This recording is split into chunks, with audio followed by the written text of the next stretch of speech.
नमस्कार, आप देख रहे हैं हरियाणा न्यूज और आपके साथ मैं अनु चौधरी। हमारे खास बुलेटिन में आपका स्वागत है। तो महंगाई से जनता त्राहिमाम कर रही है, लेकिन बढ़ती महंगाई से राहत के आसार नजर नहीं आ रहे हैं। एक बार फिर आज पेट्रोल और डीजल के बढ़ते दामों ने जनता की कमर को तोड़कर रख दिया है। रविवार को लगातार छठे दिन पेट्रोल और डीजल के दामों में बढ़ोतरी दर्ज की गई। आपको हमारी इस रिपोर्ट के जरिए दिखाते हैं कि पेट्रोल और डीजल के दाम बढ़ने के बाद अब तेल किस रेट पर बिक रहा है। तेल के दामों में फिर उछाल, जनता पर जारी महंगाई की मार। पेट्रोल डीजल के फिर बढ़े दाम, जनता में मचा हाहाकार।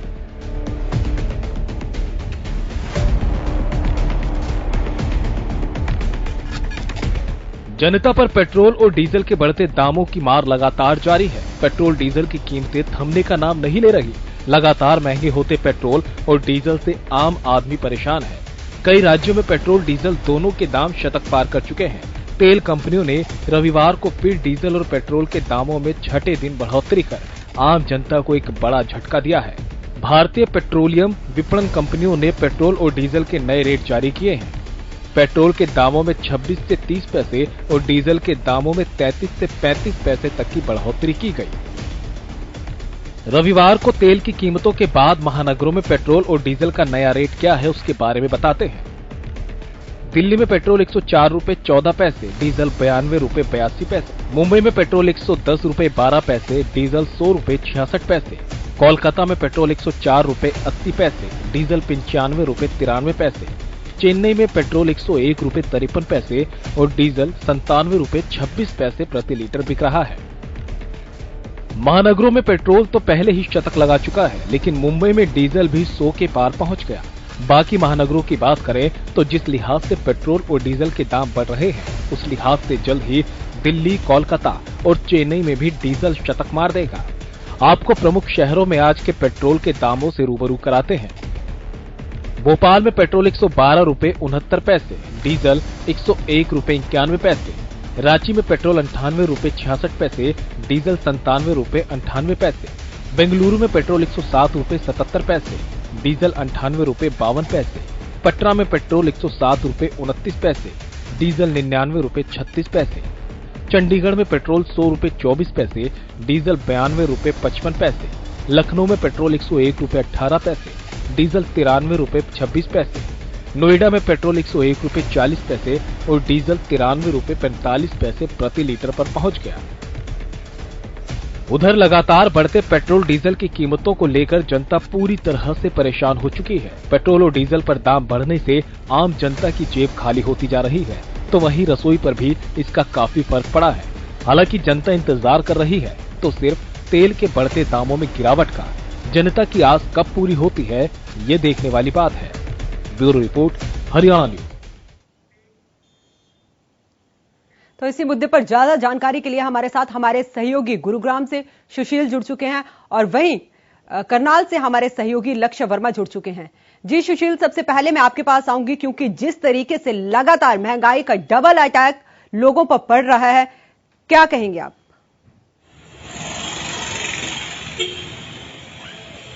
बिल्कुल, देखिए गुरुग्राम में हम खड़े हैं और गुरुग्राम के रेट अगर पेट्रोल डीजल की बात करें तो अभी पेट्रोल 101 रुपये 78 पैसे प्रति लीटर के हिसाब से है, जबकि वहीं डीजल 93 रुपये 52 पैसे, यानी डीजल की कीमतों में आज करीब 35 पैसे की बढ़ोतरी की गई है, तो वहीं पेट्रोल में 27 पैसे की बढ़ोतरी की गई है। हम गुरुग्राम के पेट्रोल पंप पर खड़े हैं और आप देखिए कि इक्का दुक्का लोग यहाँ आ रहे हैं।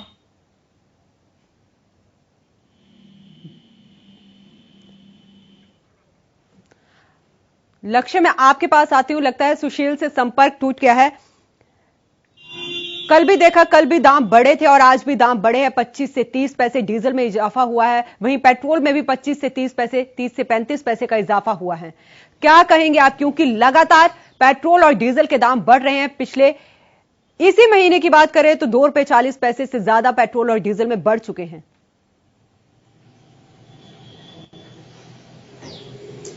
ये तस्वीरें हैं हरियाणा के करनाल के पेट्रोल पंप की। आपको इस समय तस्वीरें आपको दिखा रहा हूं, जहां आज फिर पेट्रोल ने एक बार फिर जो लोगों की जेब पर एक डाका जरूर डाला है। अगर बात की जाए आज पेट्रोल का भाव यानी 101 रुपये 24 पैसे आज करनाल के अंदर पेट्रोल का भाव है। अगर डीजल की बात की जाए तो डीजल आज 93 रुपये पहुंच चुका है, यानी पेट्रोल जो है शतक पार कर चुका है। तस्वीरें देख सकते हैं जिस तरीके से महंगाई की मार बढ़ती हुई जा रही है, उसी के चलते लोगों में रोष जरूर है। युवा साथी जुड़ रहे हैं हमारे साथ, क्या कुछ कहना चाहेंगे? क्योंकि लगातार इस तरीके की तस्वीरें हैं। दोस्त क्या कुछ बताना चाहेंगे? पेट्रोल का दाम है आज फिर से है, एक बार फिर बढ़ा है, क्या कुछ बताना चाहेंगे? बेरोजगारी के साथ साथ भाई तेल के रेट भी डेली वेज बढ़ रहे हैं, बाकी नहीं भाई। तो कहीं ना कहीं लोग हैं पेट्रोल की मार से मार खा जरूर रहे हैं। देख सकते हैं मेरे पीछे एक ऑटो है, ऑटो चालक से भी बात कर लेते हैं। क्या कुछ उसको रेट में लेकर भी तकलीफें जरूर हो रही होंगी, क्या कुछ बताना चाहेंगे? एक बार उनसे भी जानकर, पेट्रोल वो डलवा भी रहे हैं, क्या कुछ बताना चाहेंगे दोस्त? पहले क्योंकि आप ऑटो चालक हैं, ऑटो चालक क्योंकि आपकी सवारियां हैं, वो रेट को लेकर कुछ ना कुछ तानाकानी करती होंगी। बहुत हो जाए भाई, बहुत मुश्किल हो रही है। तेल ही नहीं डलवा पा रहे हम तो। पहले कितने का डलवा? पहले तो 210 में 100 दिन चल जाता है, तो एक चक्कर में लगा। तो क्या समस्या क्या रही है? बस मुश्किल तो चलाना पड़ रहा, नहीं बंद करने वाले हो रहा है कुछ दिनों कोई बात। तो देख सकते हैं, कह रहे हैं कि रोजगार है, रोजगार बंद करने के कगार पे है, क्योंकि पेट्रोल का जो भाव है वो बढ़ रहा है, इसलिए क्योंकि कस्टमर है वो खींचातानी करते हैं रेट को लेकर। देख सकते हैं एक और चालक है, गाड़ी चालक है, एक बार उनसे भी बात करने का प्रयास करेंगे, क्योंकि देश के अंदर जहां पेट्रोल भाव बढ़ता हुआ नजर आ रहे हैं। एक बार बात कर लेते हैं, बात नहीं करना चाहते, क्योंकि कहीं ना कहीं खौफ रहता है कि सरकार के खिलाफ अगर कुछ बोला जाए तो फिर कहीं ना कुछ ना कुछ हादसा जरूर हो सकता है। और जी लक्ष्य आप बने रहे हमारे साथ, लक्ष्य आप बने रहे हमारे साथ। हमारे दूसरे सहयोगी सुशील के पास चलते हैं। सुशील, जिस तरीके से जनता पर लगातार महंगाई की मार जारी है और अब जनता में हाहाकार भी मचा हुआ है, क्या कहेंगे? निश्चित तौर पर देखिए, जब इसकी शुरुआत हुई थी पेट्रोल डीजल की कीमतों में बढ़ोतरी को लेकर, और जब भारतीय जनता पार्टी की सरकार सत्ता में आई, उस वक्त सबसे बड़ा मुद्दा अगर कोई महंगाई को लेकर था तो उसमें पेट्रोल और डीजल की कीमतों को लेकर था। सरकार बनी भारतीय जनता पार्टी की, उसके बाद से जब बीजेपी भी वही शतक पार जब पेट्रोल की कीमतों को कर रही है और लोग जो है वो परेशान है। हालांकि अभी भी कई लोग खुलकर नहीं आ रहे हैं और कहीं न कहीं इस पूरे महंगाई को लेकर अलग अलग बयान दे रहे हैं, और उनका मानना है कि देश तरक्की कर रहा है और उसको लेकर पेट्रोल और डीजल की कीमतों को बढ़ाया जा रहा है, उसकी बढ़ोतरी हो रही है। जबकि हकीकत यह है कि अगर जैसे ही तो किसी भी वस्तु का जिक्र करें, महंगाई और महंगाई की बात करें, किसी वस्तु के महंगा होने का बात करें तो अगर पेट्रोल और डीजल की कीमतों में बढ़ोतरी जैसे ही होती है, सभी कीमतें सभी का असर। सुशील मैं बात करूं, क्योंकि अगर कल भी लगातार सुशील अगर मैं बात करूं, पेट्रोल और डीजल अगर महंगा होगा तो इसका असर हमारी रसोई पर भी पड़ेगा, क्योंकि भाड़ा जो है वो महंगा हो जाएगा, सब्जियां महंगी होंगी, खाद्य वस्तुएं महंगी होंगी, तो सीधे जो तौर पर है वो मिडिल क्लास फैमिली, उस पर सबसे ज्यादा असर इसका पड़ेगा। बिल्कुल आपने सही कहा। इस देश में जब भी महंगाई एक बहुत बड़ा मुद्दा रहा है। शुरू से, आजादी के बाद से ही महंगाई को लेकर कई तरह के बयाने, आंदोलन होते रहे हैं और तरह तरह के आंदोलन हमने भी देखे हैं। 12-13 साल से हम रिपोर्टिंग कर रहे हैं और रिपोर्टिंग के दौरान हमने कई ऐसे अनोखा आंदोलन देखे हैं कि कपड़े उतार कर लोग आंदोलन कर रहे हों, रसोई गैस को लेकर कर रहे हों, पेट्रोल डीजल की कीमतों को लेकर कर रहे हैं, अलग अलग तरह से लोग करते आए हैं। और सरकार में, चाहे वो किसी भी पार्टी की सरकार हो, महंगाई सबसे बड़ा मुद्दा होता है और महंगाई में पेट्रोल और डीजल की कीमतों में जैसे ही बढ़ोतरी होती है, पूरे देश में हाहाकार मच जाता है। रोजमर्रा की जितनी भी सामानें हैं वो ऑटोमेटिक महंगा हो जाती हैं, क्योंकि जो किराया है या कंपनियों में काम या फिर मशीनें चलती हैं तो पेट्रोल डीजल उसमें आवश्यक होता है और उसी पर निर्धारित किए जाते हैं सबके रेट्स। तो यह पेट्रोल डीजल की कीमतों में जो लगातार बढ़ोतरी हो रहा है, 27 सितंबर का जिक्र करें तो उस दिन पेट्रोल और डीजल की कीमतों में थोड़ी सी कटौती देखी गई थी। उसके बाद से आज 10 अक्टूबर हो गया और लगातार हम देख रहे हैं कि पेट्रोल और डीजल की कीमतों में बढ़ोतरी हो रही है। 4 अक्टूबर का जिक्र करें, 4 अक्टूबर को कोई कीमतों में बढ़ोतरी नहीं की गई थी और उसके बाद उम्मीद की जा रही थी कि इसकी कीमतों में कीमतें घटेंगी, कम होंगी और सरकार की तरफ सभी लोग निगाहें लगाकर रखे थे, टकटकी लगाए हुए थे कि सरकार इस पर बात करेगी और इनकी कीमतों में कमी आएगी। लेकिन उसके बाद से ही रोजाना बढ़ोतरी हो रही है। आज भी 35 पैसे डीजल की बढ़ोतरी हुई है, 27 पैसे पेट्रोल की बढ़ोतरी हुई है, कल भी बढ़ोतरी हुई थी, यानी रोजाना बढ़ रहे हैं। और हरियाणा में शतक पार कर गया है पेट्रोल और डीजल भी अमूमन शतक के करीब यानी 100 के करीब है। तो निश्चित तौर पर लोग, आप पेट्रोल पंप का दृश्य देख सकते हैं कि पेट्रोल पंप के क्या हालात हैं और इस हालात को लेकर एक शख्स भी हमारे साथ है, जिनसे हम बात करेंगे आए हैं। चलिए मैं इनसे एक बार बात आपकी करवा दूं। सर, आपसे एक बार क्या इसे खोल सकते हैं? जी, मैं आपको कहूंगा कि दिखाएं, मैं खुद बैठ जाता हूं आपके साथ आपकी कार में, आप दिखाना चाहिए। सर एक बार नाम बता दीजिए अपना। यादव जी, जो पेट्रोल और डीजल की कीमतों में लगातार बढ़ोतरी हो रही है, क्या कहेंगे? पेट्रोल डीजल पे ही अमूमन निर्धारित होते हैं सबके रेट, और पेट्रोल डीजल की कीमतों में जैसे ही बढ़ोतरी होती है सभी चीजों पे बढ़ोतरी होती है। हुआ है पेट्रोल पंप, लोग पेट्रोल और डीजल भरवाने नहीं आ रहे हैं। जी, तो सेल्समैन है, मैम उनसे बात कर लेते हैं। क्या कुछ सर बताना चाहेंगे जिस तरीके के जो सेल है उसमें कितने इजाफा हुआ है या फिर कटौती हुई है? नहीं, ऐसा है जी, रेट जरूर बढ़ रहा है, सेल में थोड़ा सा फर्क तो जरूर है कि महंगाई की वजह से, वैसे कोई फर्क नहीं है, चाहे लोग ले रहे हैं चाहे किसी लोग ले रहे हैं। तो पहले अगर बात की जाए, पहले अगर व्यक्ति एक 400 से 500 रुपए की टैंकी फुल करवा लेता था, अब वो कितने की हो रही? कहीं ना कहीं वो बजट की ओर देख रहे हैं। बजट की ग्राहक देखा तो है जी, बजट की तरफ देखता तो है ग्राहक जी। फिर भी जो काम जरूरी है उनके लिए, जो जरूरी काम उनके लिए जाना है उसना, वो तो तेल पाएगा जी, कोई चक्कर है। सेल तो तकरीबन उतनी है जी, सेल में तो कोई नहीं है। कहीं ना कहीं गरीबों पर मार ज्यादा है। बिल्कुल, कहीं ना कहीं गरीबों पर मार ज्यादा है जो लोग बता रहे हैं। उस तरीके देख सकते हैं जहां पर पेट्रोल, एक बार देख सकते हैं जहां युवा भी पेट्रोल डलवाने पहुंच रहे हैं। अगर बात करें, वो पहले टैंकी फुल करवाते थे, अब वो 100 से 200 रुपए का तेल जो है डलवाकर अपना गुजारा करते हुए नजर आ रहे हैं। स्टूडेंट है, देख सकते हैं, अब मात्र 100 से 110 रुपए का यानी 101 रुपए लीटर है। बात कर लेते हैं। दोस्त, क्या कुछ बताना चाहेंगे? आप स्टूडेंट हैं, पेट्रोल का दाम लगातार बढ़ते नजर आ रहे हैं, क्या कुछ बताना चाहेंगे? कुछ नहीं बताना चाहेंगे जी। हम ये परेशान करते हैं, पेट्रोल का दाम बहुत बढ़ गया है, 10 रुपए किलो पेट्रोल का।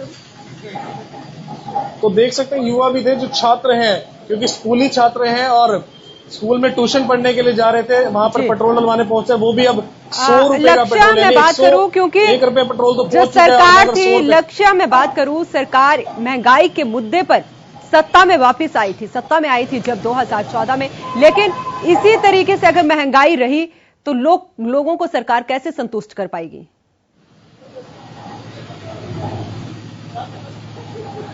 बिल्कुल, अगर बात करें, सत्ता में सरकार इसलिए पहुंची थी क्योंकि उनका मुद्दा ये था कि रोजगार दिया जाएगा, महंगाई पर रोक लगाई जाएगी, मगर वो कहीं ना कहीं विफल होती नजर आ रही है, क्योंकि पेट्रोल के दाम लगातार रोजाना बढ़ते नजर आ रहे हैं और रोजगार के लिए जो युवा हैं वो आज भी भटकते हुए जरूर नजर आ रहे हैं। क्योंकि जब हमारे युवाओं से बात होती है तो वो भी कहते हैं कि रोजगार के लिए हरियाणा अभी पूरा नहीं बन पा रहा, क्योंकि सरकारें अभी जो है रोजगार देने के लिए विफल होती नजर आ रही है। देख सकते हैं, अब कुछ लोग हैं वो पेट्रोल पंप पर पहुंचना शुरू जरूर हो गए हैं, क्योंकि मुख्य बाजार के अंदर, मुख्य रेलवे स्टेशन का इलाका है, बाजार का इलाका है, तो वहां पर ये स्थिति देख सकते हैं। यहाँ पर जहां पर पेट्रोल की इतनी स्थिति रहती थी कि पेट्रोल भरवाने के लिए लोग लाइनों में लगे रहते हैं, मगर आज वो स्थिति देखने को नहीं मिल रही, क्योंकि जो व्यवस्था अब दुरुस्त नहीं होती नजर आ रही है। जी लक्ष्य, आप बने रहे हैं हमारे साथ आकाश जिंदल अर्थशास्त्री हैं,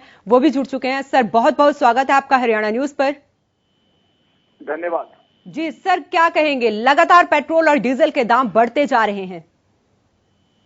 जी देखिए, ग्लोबल मार्केट में क्रूड ऑयल यानी कच्चा तेल महंगा हो रहा है, इसमें तो कोई शक है ही नहीं है। बट बेसिकली हमारे यहाँ एक हाई सेंट्रल एक्साइज और हाई स्टेट वैट हम चार्ज कर रहे हैं। तो बेसिकली सारा का सारा इशू टैक्सेस का है। आज की तारीख में जनता को रिलीफ देने के लिए टैक्सेस में रिलैक्सेशन करना बहुत जरूरी है, क्योंकि इन्फ्लेशन, महंगाई बढ़ती जा रही है। अगस्त की WPI देखें आप, 11.39% अगस्त की WPI इन्फ्लेशन है। आम आदमी अभी तक, इकोनॉमी अभी तक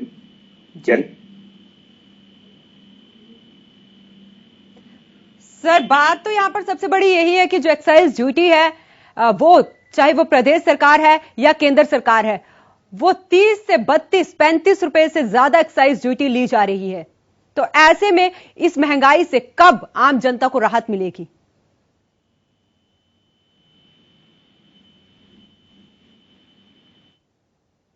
लगता है संपर्क टूट चुका है।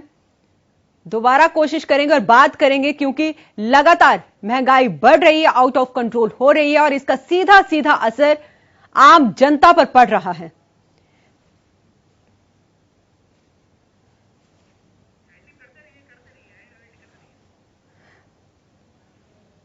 तो पहले कई बड़े महानगरों में पेट्रोल शतक लगा चुका है और अब जो कुछ और महानगर बचे थे, चाहे हम लखनऊ की बात करें, वहां पे भी अब शतक के पार पेट्रोल पहुंच चुका है। ये लगातार हम आपको ग्राफिक्स के जरिए भी दिखा रहे हैं। अलग अलग शहरों में पेट्रोल और डीजल की कीमतें लगातार बढ़ रही हैं, चाहे वो 25 पैसे है या 30 पैसे हैं। हमारे साथ आकाश जिंदल अर्थशास्त्री हैं, दोबारा जुड़ चुके हैं। सर, मैं बात करूं, जो पेट्रोल और डीजल पर एक्साइज ड्यूटी है वो सरकार द्वारा, चाहे वो केंद्र सरकार है चाहे वो राज्य सरकार है, 30 से 35 रुपए तक ली जा रही है। तो ऐसे में महंगाई से राहत कैसे मिलेगी लोगों को?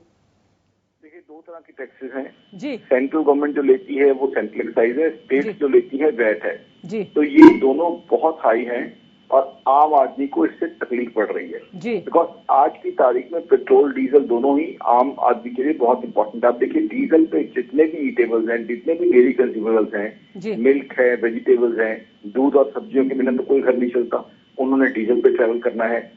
बच्चों की जो स्कूल बस है, यानी कि आप एजुकेशन भी लगाएं, वो भी डीजल पे चलती है। कोई आदमी सीरियसली बीमार होता है 300-400 किलोमीटर दूर, उसे हॉस्पिटल जाना है तो एम्बुलेंस पे जाता है, वो भी डीजल पे चलती है। तो आम लाइफ पूरी तरह पेट्रोल डीजल पे डिपेंडेंट है। तो ये टैक्सेस कम होने चाहिए, सेंट्रल एक्साइज और स्टेट वैट कम होना चाहिए।